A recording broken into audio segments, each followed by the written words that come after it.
Eu vou começar aqui a nossa aula.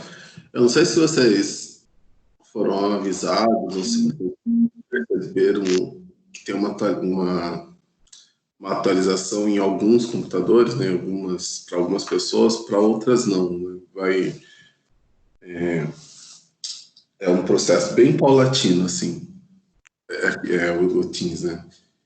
É igual ao Facebook, assim, quando faz alguma atualização, vai aparecendo aos poucos, mas tem aqui a opção de levantar a mãozinha aqui bonitinho. Então, quando vocês quiserem falar alguma coisa, né, utilizar o áudio, daí vocês podem apertar aqui esse botãozinho fofo aí, tá? Tá, vamos lá. Para essa aula aqui, o que eu vou falar, sobre o que eu vou falar, tá? Então, eu vou falar um pouquinho com vocês sobre literatura, sobre o material que eu passei para vocês, que vocês estão fazendo atividade. Vou linkar esse material ao vídeo que eu mandei, que eu pedi para vocês que assistissem, que eu enviei. E vou falar um pouquinho sobre ele, obviamente, né, sobre o contexto da literatura do pré-modernismo, porque daí o próximo que eu vou enviar já é sobre as vanguardas europeias e depois os autores desse período, para a gente passar para o modernismo, para Semana de Arte Moderna. E daí depois eu vou falar um pouquinho sobre gramática, mas voltado mais às dúvidas de vocês, tá bom? Se não tiver, daí a gente não fala nada, ou fala só o básico mesmo que eu gostaria de ressaltar, salientar, e aí depois eu só vou atualizar as dinâmicas, né, os procedimentos que nós temos para essa semana, as atividades, falar um pouquinho sobre as duas atividades, né, que eu passei para vocês, sobre a próxima atividade que eu ainda passarei e tudo mais. Mas vamos lá. Então, em primeiro lugar, literatura. Eu comecei pedindo para vocês a leitura de um material que é do professor Antônio Cândido. Ele, na realidade, é um sociólogo e crítico literário.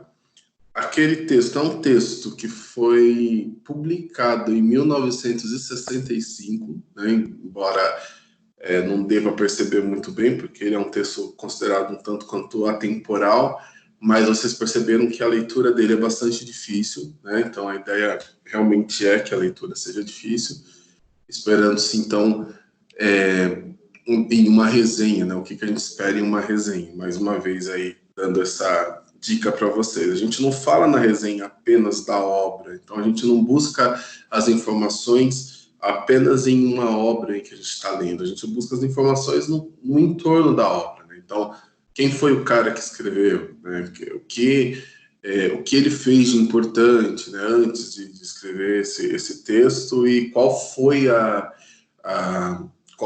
foram as implicações, as alterações, as mudanças que houveram na vida dele depois que ele escreveu esse texto. Então, é extremamente importante a gente saber sobre a pessoa que escreveu, também entender o posicionamento desse texto dentro daquele grupo de estudo, né, ou seja, da literatura nesse caso. Então, qual foi a importância do sociólogo Cândido na literatura? Então, por que sociólogo, né? E o que ele viu na literatura que a gente pode considerar tão importante assim? Então, eu queria falar exatamente isso com vocês, sobre essa visão que ele tem da literatura. Também, como sempre, né, vai ser uma conversa rápida aqui, mas vai ser uma conversa que eu acho que vai subsidiar muito vocês dentro de uma visão paralela, tá? Porque, assim, todos os vídeos que eu mandava para vocês são vídeos voltados a um estudo convencional de literatura. E eu encontro um grande problema nisso. Tá? Qual é o problema? O primeiro é um que eu já falei algumas vezes. A literatura não é um conjunto de caixinhas temporais, né? Então, 1902, a gente começa o pré-modernismo, 1922 acaba o pré-modernismo. Então, tudo que existia de pré-modernismo é nesse período, só desse período, acabou, a gente não vai mais fazer alteração nenhuma sobre as características desse período acabam aqui, quem vem depois é obrigado a escrever ou fazer diferente. Na verdade, não, a história vai acontecendo, o sentimento das pessoas leva às produções, e essas produções são contínuas, né? Então, o que leva a uma ruptura? O que leva uma nova escola, um novo movimento literário, né? É justamente a sensação de que o que foi produzido até então não é mais suficiente, né? E isso é de tempo em tempo, né? À medida em que a comunicação avança, à medida em que o processo da dinâmica da comunicação avança, isso acaba se tornando ainda menor, né? Então, pensa comigo, na época em que uma carta levava 3, 4 meses para sair de um canto do estado, de um país, né, como o Brasil, por exemplo, de um lado de uma região do Brasil e para o seu oposto extremo, normalmente uma escola literária ela durava até um século, 2 séculos, né? Porque o processo de comunicação era muito lento, então as tendências também eram muito lentas, né? Estou falando, obviamente, aqui para vocês das primeiras escolas literárias. Então, elas demoravam muito. Então, ainda chegava numa outra região e ainda tinha um contraste, ainda tinha uma dificuldade muito grande, mas conforme foi se implantando uma comunicação mais dinâmica, né? Por exemplo, o rádio, que é uma comunicação a longa distância, ao mesmo tempo é uma comunicação rápida, né? Acontece quase que simultaneamente. Depois a televisão, depois as implicações digitais que nós temos hoje, até chegar aqui, nesse momento em que, em uma latência de segundos, eu consigo falar e vocês me ouvirem. Então, as coisas elas tendem a mudar mais rapidamente, por conta disso, por conta dessa dinâmica de comunicação, né? Quando nós chegamos no romantismo e nós fizemos a ponte para o modernismo, e aí a gente começa a entrar um pouquinho no que o Antônio Cândido disse lá, nós tivemos o romantismo, que durou aproximadamente aí meio século, mas a gente sabe que não foi meio século fechadinho, como eu já disse, a tendência temporal, né? Mas uma fadigação foi muito grande já desde quando nós definimos a terceira fase do romantismo. Vocês já viram que já era uma coisa muito esdrúxula, a segunda fase foi muito frescurenta demais, né? Nossa, era melosa demais, a galera, alguns não aguentavam tanta frescura, e exatamente por isso é que começa uma terceira fase, que era uma fase um pouco mais focada na política. Então, as questões políticas começaram a ser mais importantes, como, por exemplo, a questão dos escravos, né? E aí vocês veem que nós tivemos alguns movimentos posteriores, como o realismo e o naturalismo, né? O realismo como sendo uma escola literária e o naturalismo sendo um movimento literário incutido, né? No realismo, em que a necessidade maior foi o quê? Foi falar sobre a realidade da galera. E sem se preocupar com essa questão que o romantismo sempre buscava, em construir uma identidade genuinamente brasileira, acabou-se que o realismo foi a grande chave, porque por mostrar a realidade, por se desvencilhar totalmente das questões de Portugal, para mostrar o que está passando, né, ou o que estava passando no Brasil, vamos citar um exemplo aqui para vocês. Já no naturalismo, né, a obra mais importante do naturalismo, não do realismo, né, mas do naturalismo, foi o Cortiço. E essa obra, vocês vão concordar comigo que, poxa, cara, é esdrúxula, chega a ser esdrúxula, assim, a linguagem, mas estava se preocupando com a questão, em primeiro lugar, instintiva, biológica do ser humano, né, da pessoa, e ao mesmo tempo sem querer retratava num contexto, né, num cenário, a realidade também do pobre. E quando a gente chega, então, no final do século XIX, nós temos então aqui alguns movimentos que foram políticos, né, como a abolição da escravatura, como a proclamação da República, e o efeito social foi tão grande que acabou envolvendo e acabou influenciando muito a esfera também literária. Tá? E daí, quando se envolve a esfera literária, obviamente que a gente já começa o século XX já pensando, então, no que seria o Brasil. O que vai ser do Brasil? Tá? Então, o que o texto de Antônio Cândido trouxe quando ninguém falava sobre isso, quando o foco... em 65, a minha mãe... Olha, vocês me chamam de velho aí, mas em 65, a minha mãe, ela não havia nem entrado na escola, ela tinha 5 anos de idade. Então, imagina, nesse momento, as pessoas estavam mais preocupadas com o quê? Estavam preocupadas naquele estudo mais formal, né? Estamos falando de um momento em que houve o início do governo militar e automaticamente também nós tivemos uma resistência muito forte. Então, Antônio Cândido fez parte dessa resistência. E a literatura dele falou bastante sobre a questão da espiritualidade da escrita, né? Da espiritualidade da leitura, da literatura. E ele não estava falando sobre religião, não estava falando sobre nada místico. O que ele estava falando é que, além dos textos, além dos livros separadamente, das leituras que eram cobradas até mesmo de forma decorada e tudo mais, para aquele momento, existia uma essência, um sentimento, né? Então, ele estava vivendo aquele momento, a terceira fase do modernismo, não chamava assim, né? Porque a gente não dá nome àquilo que a gente está vivendo, mas ele entendeu que existia um sentimento a partir de 1990, né? E esse sentimento estava evoluindo. E que sentimento era esse? É o que nós vamos ver no modernismo. Resistência, um sentimento de mudança, um sentimento de renovação, inovação e renovação, revolução.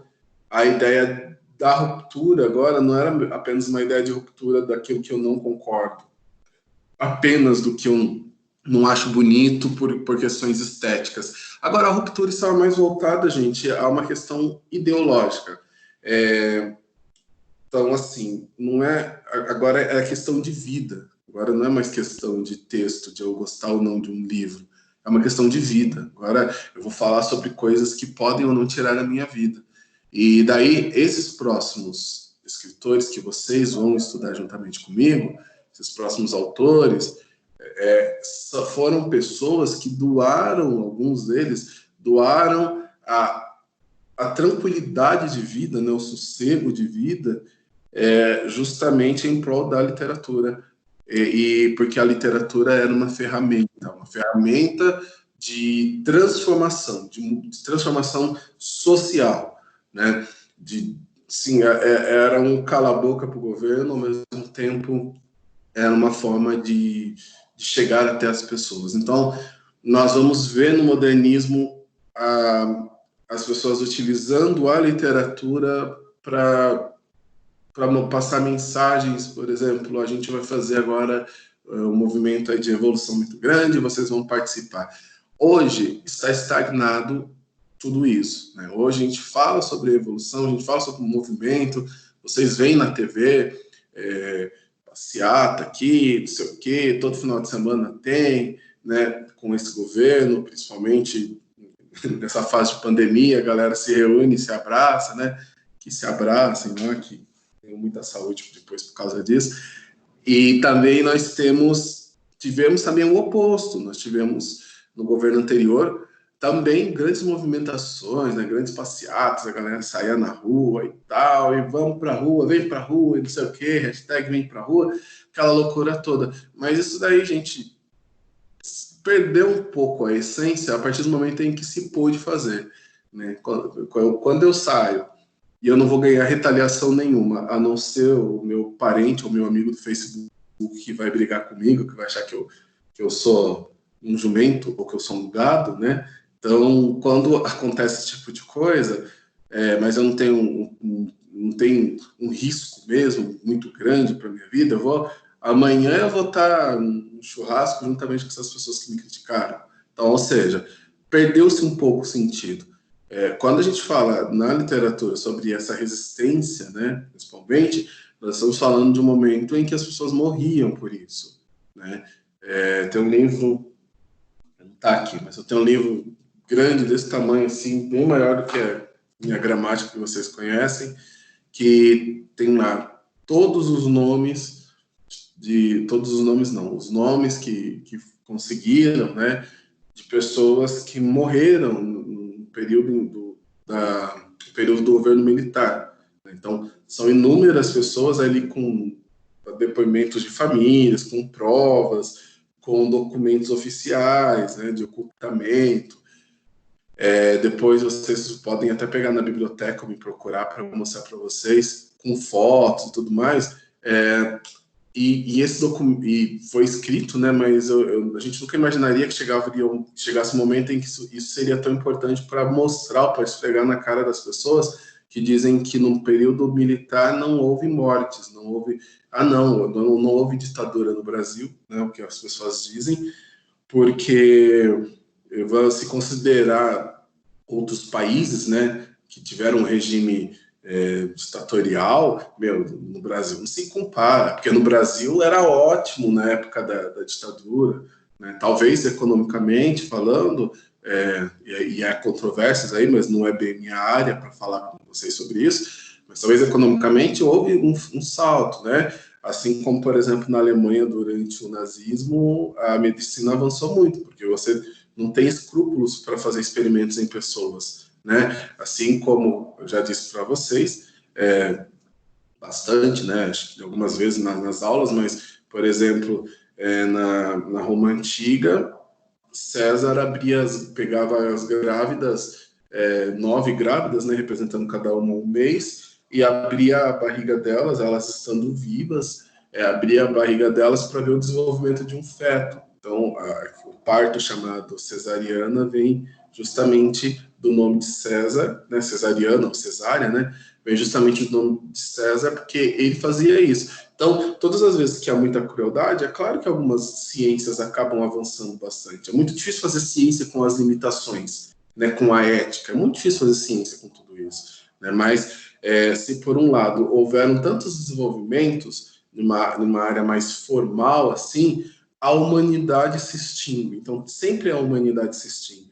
Então, sempre quando existe um governo, eu não estou falando mais apenas só de hoje, tá, gente? Estou falando isso como um contexto do modernismo e também para incluir a ideia de espiritualidade que o Cândido falou lá naquele texto que vocês tiveram dificuldade para entender.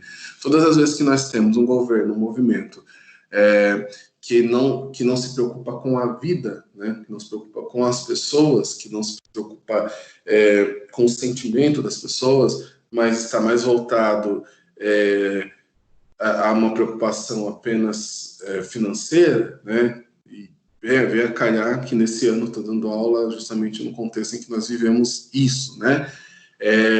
Normalmente nós estamos diante de um grande perigo, porque hoje pode ser a melhor das intenções, não sei, mas pode ser. Amanhã essa boa intenção pode tirar vidas, né? Bem, então, nesse cenário de século XX, Antônio Cândido escreveu sobre a espiritualidade, ou seja, um sentimento que cresce nas pessoas. É um sentimento que vai fazendo um ajuntamento tão grande, mas tão grande nas pessoas, que... espera só um pouquinho. Uma perguntinha aqui legal, vou até parar aqui. Quem está fazendo nome na literatura atualmente? O que a literatura está mais focada no momento? Eu tenho... Olha, um minutinho só um minutinho, eu já venho aqui, vou mostrar para vocês isso. Vou responder isso, vou mostrar alguns livros, tá?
Voltei.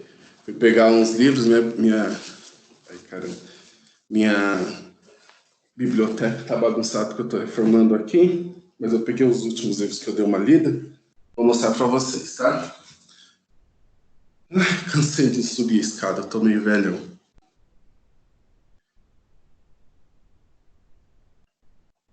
Então, assim, a pergunta é: o que nós estamos produzindo hoje? Para responder isso, eu queria que vocês me dissessem aí, quais foram os últimos livros que vocês leram? Coloca aí no chat, por gentileza.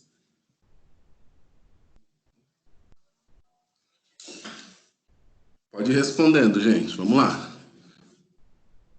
Vai falar que nunca leu um livro, né? Quando vocês estão colocando, dá uma olhada nisso daqui. Esse daqui é o livro que eu falei para vocês. Olha. Dossiê. Cadê? Ah, tá. Dossiê, ditadura, mortos, desaparecidos políticos no Brasil, desde 1964 até 85, que foi o período justamente da ditadura. Então, esse é o livro que eu falei para vocês. Se vocês abrirem, né, vocês vão vendo aqui, ó, o nome das pessoas, né? E daí sempre tem um resuminho sobre essa pessoa, né? O que fazia, uma biografia mesmo, né? E aí depois vai falando sobre o que aconteceu com ela e tudo mais. Bom, aqui já temos alguns nomes, né? Que bacana. Alguém quer falar alguma coisa aí? Legal, hein? Distopias, Lolita, Morte de Freud, Mercador de Veneza. Então veja, olha, a gente falar que nós não estamos produzindo literatura de qualidade, como alguns dizem, né, alguns professores dizem, seria uma besteira muito grande. Eu vou dar um livro aqui para vocês como sugestão. Quem não leu ainda, é um livro que não é muito novo, mas é um livro da nossa literatura, tá? Vamos ver aqui.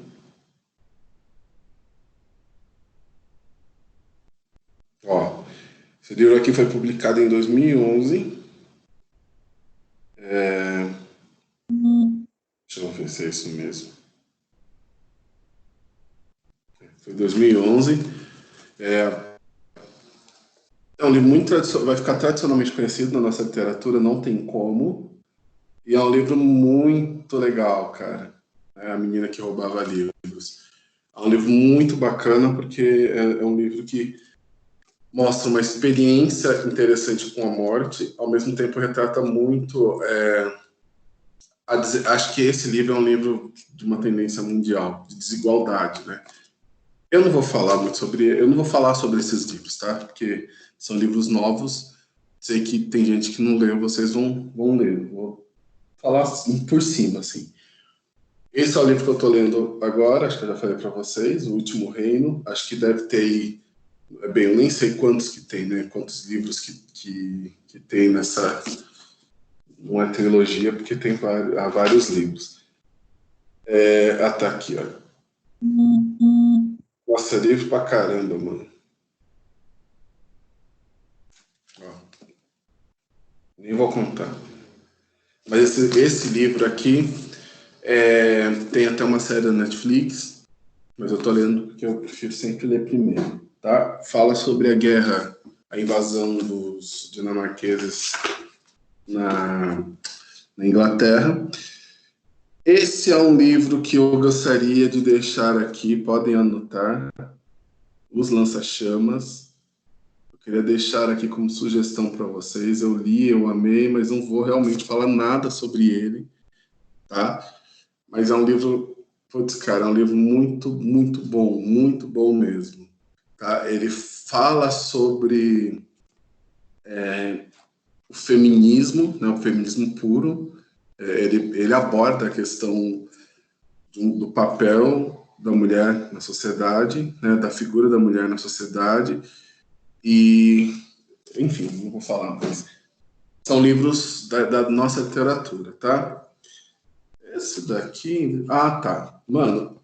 Não sei se vocês já leram esse livro, chama-se, tá ruim a capa, chama-se O Desafio, tá? Também é uma menina, é um mundo deixa eu ver se eu não estou confundindo. É isso mesmo. É uma situação pós-apocalíptica, né? Mas é um livro meio que é basicamente assim, só uma diquinha para vocês saberem. É uma sociedade em que a mulher depende exclusivamente de um homem, ela tem que estar sempre com o homem do lado, porque senão ela corre muito perigo. E nesse livro aqui começa contando a história de uma menina cujo pai, eu acho que é isso mesmo, faz tempinho que eu li, cujo pai sumiu, desapareceu, e ela não podia ir resgatá-lo sozinha. Mas ela vai, né? E esses são os meus preferidinhos, que eu já li umas 5 vezes cada um. Não, esses daqui acho que eu li umas 3, 4 vezes cada um. E são Os Filhos do Éden, que é do Eduardo Spohr, que é um puta escritor da literatura brasileira. Ele mistura algumas questões de religião, filosofia, enfim. Ele era gamer e daí ele escreveu um livro baseado em game. Chama-se A Batalha do Apocalipse. Esse sim eu já li umas 6 vezes. E daí ele pegou e resolveu escrever também essa trilogia. Muito bom. O que nós tivemos no Brasil de produção literária foi... aqui, ó. De literatura brasileira, Moreninha. E antes, o Cortiço.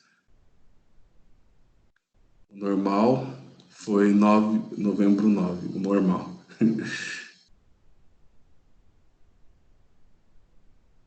Ô, Dudu, o que você escreveu aqui? Negocie qualquer coisa com qualquer pessoa. É um livro? Eu não conheço.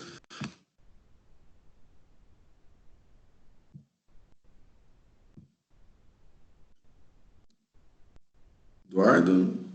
Ah, é um livro, tá lá aqui. Legal, não conheço.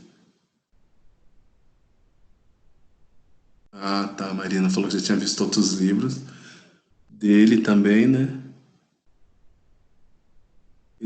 Estilhaça-me, que pesado, hein? Caramba, que legal.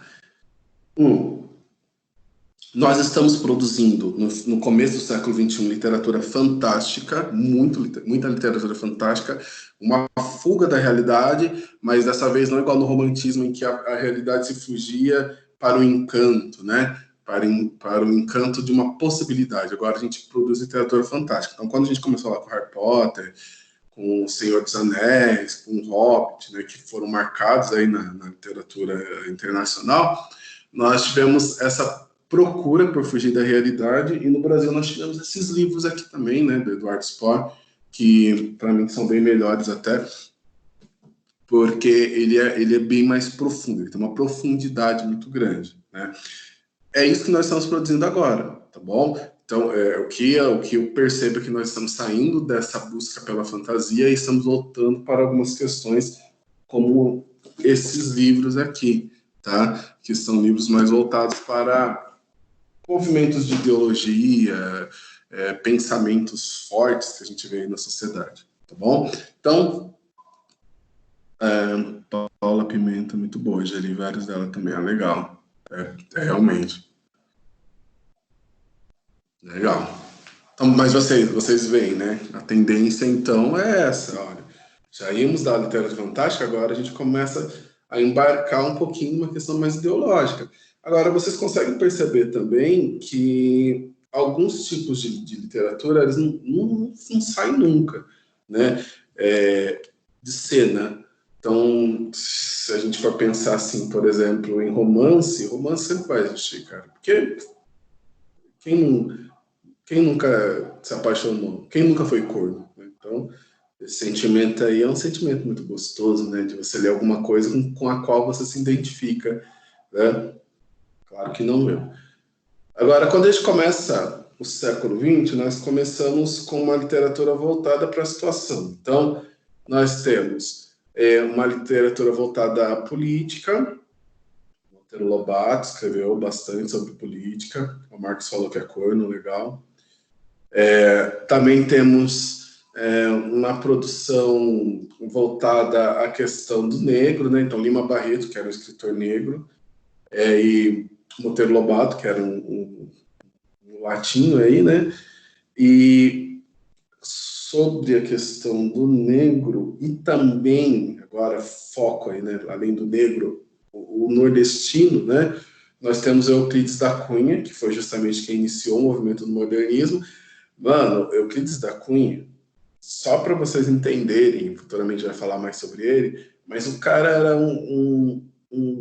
vamos dizer assim, um repórter, né, que resolveu ir para o sertão. Quando chegou no sertão, se deparou lá com um movimento, né? O movimento era um cara chamado Antônio Conselheiro, né, um conselheiro, né?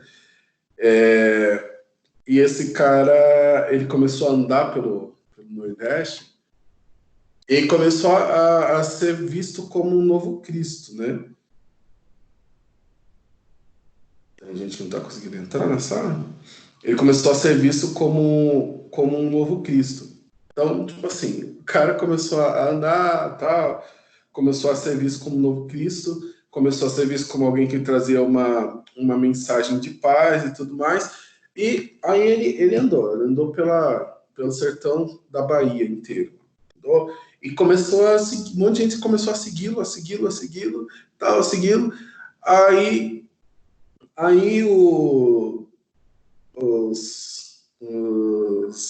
as pessoas que foram seguindo ele chegaram a um lugar com ele, construíram lá uma fazenda, né, um vilarejo, deram o nome de Canudos, né? Aliás, não é que deram o nome de Canudos, já tinha esse nome, mas é que o lugar onde eles construíram essa fazenda ficou conhecida também como a Fazenda de Canudos, enfim. E aí começou a cresceu o movimento, o governo ficou intimidado, né, com uma galerinha de boa, e eles foram lá. E só que o Antônio Conselheiro, ele era visto como um profeta, então ele profetizava, falava que nada de mal ia acontecer, né? A galera caía na dele, beleza, suave e tal. E aí, de repente, houveram 2 ataques lá, né? E o último realmente matou todo mundo, e foi tudo porque se viram ameaçado. Ele implantou tipo um mini socialismo ali na fazenda, porque que deu certo, né? Porque normalmente o socialismo não dá certo quando ele se expande, né? Mas quando tipo assim, você vai um agrupamento de pessoas que vão dividir tudo, todo mundo vai viver igual. Deu certo. Aí quando começa a expandir, sempre existe a questão do ego, né? E o ego é que ferra com tudo. E o Antônio Conselheiro, ele fez isso. E quando ele conseguiu, né, pegar as pessoas que estavam passando fome lá e tal, o exército foi lá e... Pá! Não sei se foi o exército, sei que foi tipo a Polícia Federal lá, mas acho que foi o exército. Foi lá e destruiu tudo. Euclides da Cunha viu e registrou. Então, a figura do Antônio Conselheiro é meio controversa. Tem gente que fala que o cara era um santo, né? Até queriam canonizá-lo, não sei se conseguiram. Mas, por outro lado, existem aqueles que dizem que ele foi um aproveitador. Então, não sei muito bem, tá? Mas, enfim, cara, foi muito legal. Foi muito aleatório esse rolê aí do Antônio Conselheiro pela Bahia toda e pregando e tal, e anunciando o fim pela seca. Euclides da Cunha escreveu um livro chamado Os Sertões, que narrou a experiência dele lá, contou essa história dele lá. Então vocês veem como já é uma coisa mais política, né? Enfim, são esses aí, tá? Isso aí é na prosa, tá? Do pré-modernismo. Na lírica do pré-modernismo, nós temos um cara também que é extremamente aleatório. O nome dele é Augusto dos Anjos. Ele escrevia sobre a morte, somente sobre a morte, caixão, verme, defunto, somente sobre isso. Ele gostava de escrever sobre isso. E o mais da hora, cara, dele é que ele não representava em nada o momento em que ele estava vivendo. Ele estava cagando pro momento em que ele estava vivendo, ele escrevia um estilo muito do romantismo, sabe? Um pessimismo lá em cima. Então, ou seja, pré-modernismo é uma bagunça, é isso que eu quero dizer para vocês, é uma bagunça. Mas o que teve de interessante nele? É o resultado do realismo, também é como que se introduz o modernismo a partir do pré-modernismo? Não temos mais agora a essência dos nossos textos, a essência dos nossos textos não são mais buscando a realidade da Europa, mas a estrutura de repente seja, porque vem correntes europeias, né, com alguns escritores que não, como sempre, o artista não foram valorizados no Brasil, aí eles saem, eles vão para o exterior.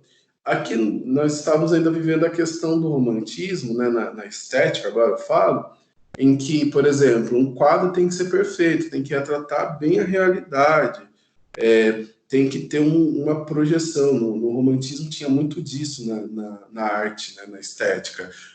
O tridimensionalismo, né, a questão tridimensional da tela, o jogo de sombras tem que ser perfeito, porque senão fica... Enfim, tem que retratar a realidade mesmo na arte, e de repente vem uma galera trazendo uns quadros de uns negros meio torto acima, lá da Europa e tal, e começa a mostrar aqui no Brasil. Então foi esse o grande choque, né? E eu estou falando isso, não estou falando da Semana de Arte Moderna na sua frente, estou falando do período do pré-modernismo. Depois de 1910, né, depois que o Corinthians começou a existir, mano, ferrou com tudo mesmo. Por quê? Porque daí nós tínhamos, por exemplo, o Brecheret no Brasil, que era um escultor. Aí ele vai lá e esculpe uma cabeça, né, de Cristo, só que com pedra preta. Então, cara, chocou a galera. O pessoal olhava e falava, nossa, isso é uma blasfêmia. E daí trazia para outras pessoas a pergunta, mas por quê? Por que uma escultura de uma coisa divina não pode ser com uma pedra escura? Né? Então, são essas as coisas. Então a gente acaba mudando. Agora não importa mais assim que seja bonito, né? Não importa mais que eu vou desenhar o Marcos, né? Que acabou de falar aí, tadinho, passou por uma experiência amorosa negativa aí, né? Mas eu vou desenhar o Marcos, então tem que desenhar o Marcos exatamente do jeito que ele é, né? Pegar muito a pedra, né? Para fazer aqui o Marcos bonito e tal, tal. Legal. Mas eu não quero isso. Eu não quero retratar a realidade perfeitamente na arte estética, né? O que eu quero agora, gente, é tipo assim, não interessa se está bonito ou não esteticamente, mas aquilo tem que transmitir uma mensagem, tá?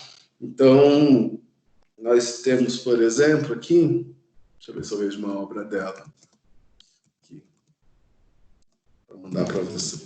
Depois eu mando também, né? Mas nós temos, ó, no Brasil, nós temos uma grande artista artista plástica, que era a Anita Malfatti. Ela passou por essa experiência, ela teve que sair do Brasil, porque não teve a sua arte valorizada e tudo mais, mas quando ela volta lá, ela volta mudada, ela volta diferentona. Mas a primeira produção artística dela, cara, eram coisas assim, aleatórias, mas que passavam um sentimento, né? Vocês vão concordar comigo, por exemplo, quando você pega um quadro que tem um monte de relógio derretendo, né, um monte de relógio derretendo, vocês sabem já do quadro que eu estou falando, e nesse monte de relógio que está derretendo, assim, você começa a refletir sobre a questão do tempo, como o tempo é volátil, como o tempo passa diferente para as pessoas nas situações, e você começa a olhar para aquele quadro, começa a extrair sentido daquilo, meu, é muito mais interessante do que você olhar um quadro que, embora esteja muito bem representado ali a realidade e tal, imagina um quadro meu lindo assim, mas que não passa uma mensagem nenhuma, né? Então vocês vão concordar comigo que existe uma diferença muito grande agora nessa arte que está mais preocupada em refletir alguma coisa, em transparecer alguma coisa. Antônio Cândido está falando disso, gente, dessa espiritualidade, desse sentimento, dessa carga semântica, essa carga de significado que vem agora na literatura, tá? Ao ponto de chegar o momento em que esvazia-se de tudo. Escola literária do dadaísmo, né? O que foi o dadaísmo? Nada mais, nada menos do que o momento em que não precisava de ter de nada, não precisava de ter nada, assim, quando você olhasse para alguma coisa, por exemplo, chega em um lugar e tem essa caneca, e só ela, olha, vou sair daqui, vou deixar só a caneca, olha que legal. Só uma caneca, pronto. E isso aqui é arte? É arte, porque qual é a diferença se eu choro, se eu me alegro, quando eu vejo um quadro perfeito ou quando eu vejo um quadro borrado com uma mensagem? As duas são artes, né? O problema é que vai chegando um momento em que vai banalizando tudo, né? Então, a gente já falou lá sobre aquela exposição de arte moderna, né? Em que o cara foi tirar uma foto, colocou a latinha de coca no chão. Aconteceu com o outro, com óculos, com os óculos também. A galera achou que era arte, já estava tudo em roda lá, tirando foto daquilo. Mas foi arte? Foi, transpareceu alguma coisa para eles, né? Uma lata de Coca-Cola, que é uma empresa internacionalmente conhecida por superfaturar e também acabar com a saúde da galera aí.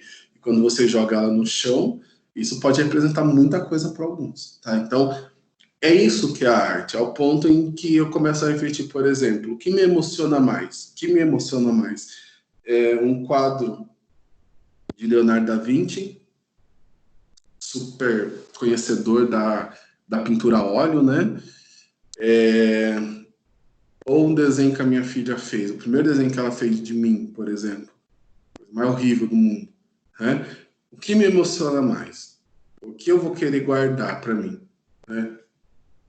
Leonardo da Vinci ia dar um dinheirinho, né? Então, nesse caso, mas obviamente que aquele desenho lá da minha filhinha, com certeza vai me tocar mais, né? Futuramente aí vai ser uma lembrança inenarrável. Então, galera, o modernismo reflete isso. Essa é a questão da espiritualidade, tá? E mais pra frente a gente vai ver a música também, enfim. Para quem ia falar rapidinho, eu já passei muito tempo falando aqui, né, gente? Mas eu quero pausar, não encerrar esse assunto, porque semana que vem a gente volta a ele, né? Falando sobre as vanguardas, sobre esses escritores e sobre a Semana de Arte Moderna.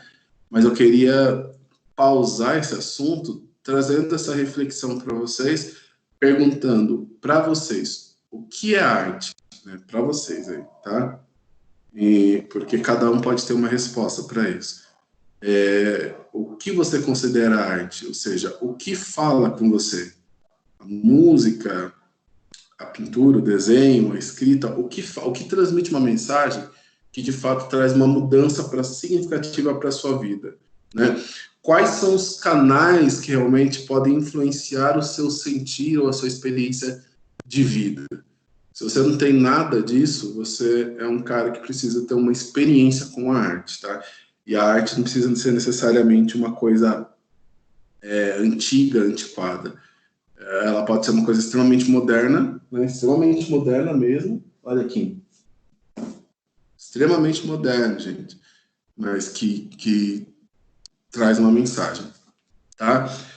Olha, só para, por último aí, gramática.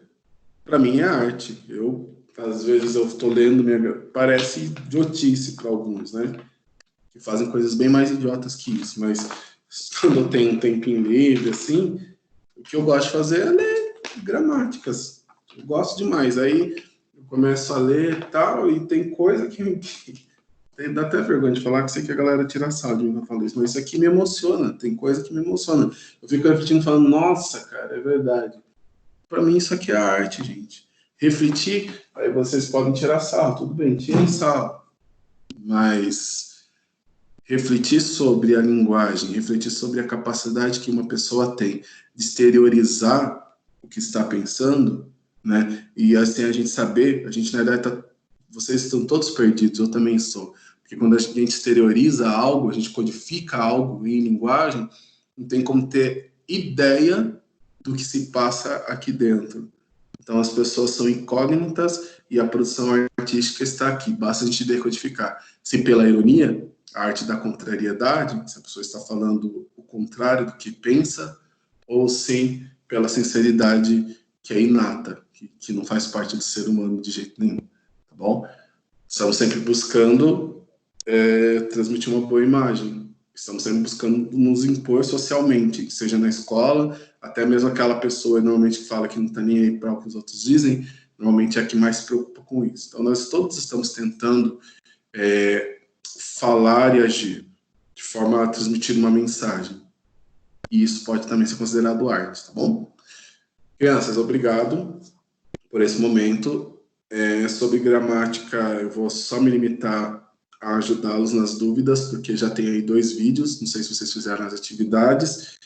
Eu vi lá que hoje, pelo menos, quando começou a aula, eu vi que tinha 24 pessoas que tinham concluído de 37. Então, quem ainda não concluiu, vá lá e conclua, porque vence hoje a atividade do pré-modernismo. E também eu tenho 2 vídeos no bloco de nota de vocês lá, de gramática. Vocês precisam assistir aqueles vídeos, porque eu falo lá sobre a oração sindética e a sindética. E eu, particularmente, embora devo ter esbarrado nesse assunto, mas eu não me lembro de ter dado uma aula sobre isso, tá? É um vídeo mega curto, então vale a pena você ir lá e assistir. Tá bom? Alguém quer comentar alguma coisa, falar alguma coisa? O Marcos me... Nossa, Marcos, por que sua alma tá tão escura assim? Falar uma coisa dessa, eu não entendi. Triste isso, hein? Mas beleza, alguém quer comentar alguma coisa aí, gente? Pra gente finalizar, fazer alguma pergunta?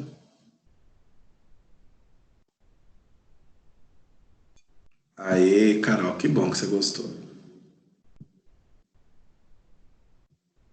Valeu, Aninha. Ana, não Aninha, Ana. Às vezes ficar irritada. Ele é bravo. Ai, que bonitinho. Valeu. Alguém quer falar alguma coisa? Fazer alguma pergunta? Obrigado, gente, pelos elogios aí, tá? Eu vou ficar à disposição de vocês, então. Marcos, mas eu não lembro de ter te ofendido. Eu juro pra você, você que me ofendeu ali. Me diga, como eu te ofendi? Me explica isso, por gentileza. Não tem explicação, né? Só tem um A. Tudo bem. A pode ser arte também, tá? Bem, gente, se vocês não tiverem nada aí a perguntar, obrigado por terem participado. Se tempo que sobrar, aproveitem e façam aí as atividades de vocês, tá bom? Ah, Sofia, para, isso aí é uma coisa superada, né? A gente já superou isso daí, tá bom? Você é a segunda. Qual o problema em ser o segundo, né?